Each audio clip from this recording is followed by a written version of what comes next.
All right, so we are RIJC Consulting. In our team, we have Richard Dearbin, our team lead. There's me, Ilse Van Dyke, our quality assurance engineer. We have Jessica Heath, our IT network specialist, and then Cullen Pedersen as our IT analyst. We are consulting for Menominee Optical and Eye Clinic. So they are an eye clinic with an optical shop within, dealing in comprehensive eye care. So they're doing yearly exams, optical exams, and then just regular glasses exams. They're a smaller enterprise with only 9 employees. They have the 3 optometrists, 2 clinicians, 2 receptionists, and 2 IT personnel who are in charge of all of the IT related issues. So they are a business that is focused on stable, patient-oriented services. So their focus is on the people coming into the shop and the people that they are caring for. In our business case, we're going to talk about the company objectives that the company had for us to help them with, the legal and regulatory impacts of Menominee Optical and Eye Clinic. We performed a risk assessment for them to figure out what areas are the areas that are of most importance. We go over our business policy and controls to ensure that we are giving them the information they need to help go forward in this process. We talk about what we learned, and then our summary and recommendations at the end. All right. Good afternoon. I'm Cullen Peterson, the IT analyst for RIJC Consulting. I will be going through company objectives with you. So some of our objectives, we have 0 data breaches resulting in the compromise of customer information. We would like to increase new customers each year by 5%. We would like to increase our product choices by 2% each year. So this is stuff like frames, potentially different types of coating for lenses, types of lenses, anything like that. We'd like to increase our customer engagement by 5% each year, increase profits by 10% each year, and we would like to maintain, above all, 95% employee retention year after year. We are a small company, so 95% might seem like a lot, but remember, like 9 employees. So pretty much we're trying to keep 9 out of 9 or 8 out of 9. So tough challenge, but we like to stay close knit and tight as possible and take care of our people. So jumping into the next slide here, our legal and regulatory company impacts. There is so many out there that apply to our company as a whole. So it was a little challenging for me to pick out the most important ones, but these are the 4 that I thought were the most relevant to our company that we are consulting for. So the Health Insurance Portability and Accountability Act of 1996, also known as HIPAA. So what this is going to be is we're going to use firewalls, gateways, and any other compliance measures or procedures that will maintain data security for customers and employees. So basically, we are going to use the privacy rule standards to protect and avoid disclosure of individuals' protective health information, or PHIs. You've already probably heard of it. The second one is privacy legislation of 1974. So this is another way for Menominee Optical to protect employee and customer information. So it kind of will piggyback a little bit off of HIPAA. And then some examples of the data that we're trying to protect are names, social security numbers, addresses, any other personally identifiable information that would be out there for customers or employees. That is data that we're going to be trying to protect. The third one is Health Information Technology for Economic and Clinical Health Act of 2009. So with our world today more than ever being more digitally and technologically advanced, we are going to take advantage of the incentives to have an electronic health record system. Our entire database is going to be electronic and digital. All that employee, customer, client information is going to be electronic. And so following and complying with this act will keep us in compliance with that act. And lastly, I have the Sarbanes-Oxley Act of 2002. This is just to kind of keep us in check. So this is going to be an annual audit that will provide proof of accurate data secured financial reporting. So as you know, optometry clinic, there's going to be insurance involved, there's going to be payments involved, co-pays, all that stuff. So this yearly audit will kind of make sure that we are, or that Menominee Optical is staying financially in check and operating how they should be financially.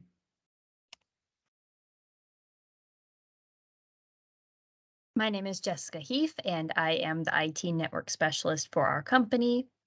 For our risk assessment, the goal is to examine possible risks to our company and determine how they could end up negatively impacting our data, information security, hardware, software, applications, financial records, insurance records, websites, and even our employees' health. By identifying these risks, we can have measures in place to prevent them from occurring. For an example of how we listed out our risk assessments, we have a risk number, which number the risk is in our list, the area and application, what area of our company the risk applies to, whether that's data, information, security, hardware, software, etc. The risk identified, which is the risk that could occur, the threat source, how the risk could happen, and where the source of the risk could be from. The risk level is how high the risk is. All risks we identified are at the critical level as they could cause major company, employee, customer, and legal issues. And for the likelihood level, how likely it is for this risk to occur from low, medium, or high. And then our recommendations for risk assessment. Our company should focus on preventing these critical risks with high likelihood most of all. So we have R3, information security, which is the login security, passwords, and multi-factor authorization. And users reusing and sharing passwords is something we should prevent. All users should have unique passwords that are their own and not used anywhere else. And we should prevent not using multi-factor authorization on applicable devices, and we should use it whenever we can. For R9 software application, this is cybersecurity, malicious viruses, and/or malware. And the risk that could occur is unauthorized access to devices and/or software programs, holes, viruses, and other malware. And we need to make sure we have proper security in place to prevent this from happening. And for R10 insurance records, this is unauthorized access to insurance information or stolen data from our customers. And this is unauthorized users stealing sensitive patient information. And this must be prevented to avoid information being leaked and possible legal issues.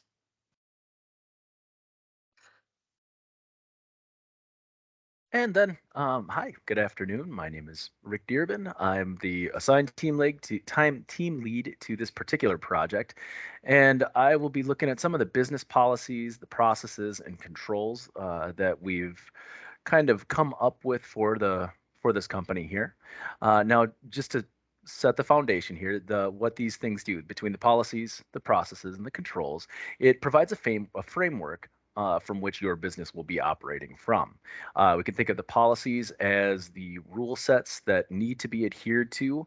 And in this particular instance, we'll be really kind of looking at it from a COVID perspective, which means it will be its own framework and or rule sets that should be kind of complied with. We'll also be looking at some of the processes. Processes, as we define it, it's executing the policies in an operational or an organizational fashion. Really, this is what's going to make everything kind of work. It's going to be the gears in the engine.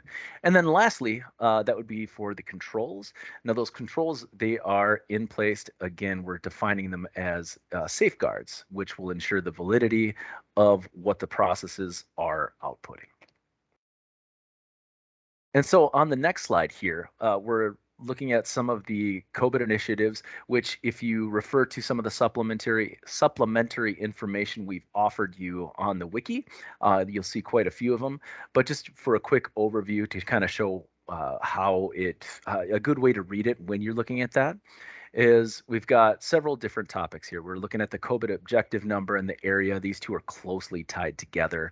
Really, the objective number is just a code that relates directly to the name of the area. And the area name that is defined by the COVID framework. It's in association with the objective number. It's just a term specified by the COVID framework. From there, we're looking at the goals. What's the goal that we're trying to achieve with the policy we're writing here? So that kind of answers the idea of why are we doing things. Then from there, we're looking at the policies. Now, the policy is the rule that's being put into place, and it should be helping to drive that goal's objective. And you could think of this as the what. What are we doing in order to obtain that? From there, we're looking at the process. Now, the process is the business practice that will be enacted to ensure that that policy is enforced.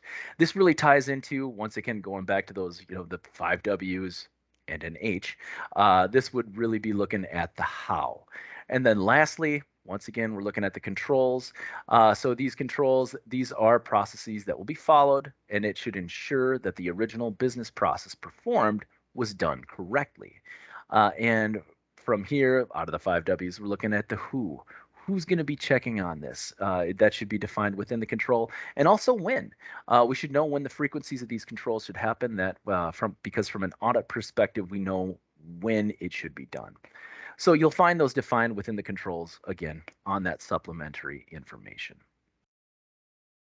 And I did pick out the top 3 from kind of a priority level because once you guys go over there, you'll see we have, I think, typically 3 to 4 listed per area.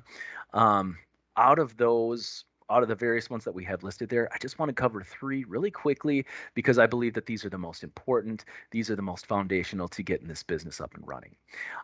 So we'd be looking at the EDMO 3, which is looking at risk optimization.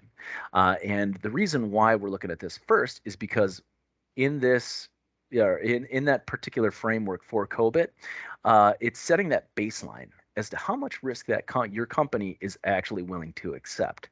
And again, as I called out here, this is a foundational decision that will alter most, if not all, subsequent decisions. From there, we are looking at resource optimization. We need to decide on an ERM or some type of system that will be used. And from there, we need to figure out both from a cost perspective, but also from like a data security and just kind of ease of use perspective. So that's why we're bringing in like the CFO and the CIO. And then lastly, we're looking at the DSS-06. This is just information processing controls. So it's once that ERM is selected. This way, we're looking at some of the legal issues that could be tied to some of the outputs that's being kind of output by the ERM system that was selected. And the reason why is we're talking specifically legal issues.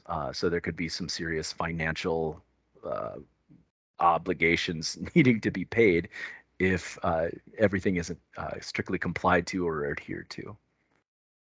And then from here, I will hand it back to Ilse, I believe. Thank you. Hello again. So as you can see, we've gone through quite a few things with Menominee Optical. We had Cullen go over those legal and regulatory impacts that are important to keep in mind. Jessica went over our risk assessment to figure out those critical high risk areas that they need to pay attention to. And then Rick identified those priority COVID initiatives for policy and process based on the risk assessment and those key legal and regulatory influences.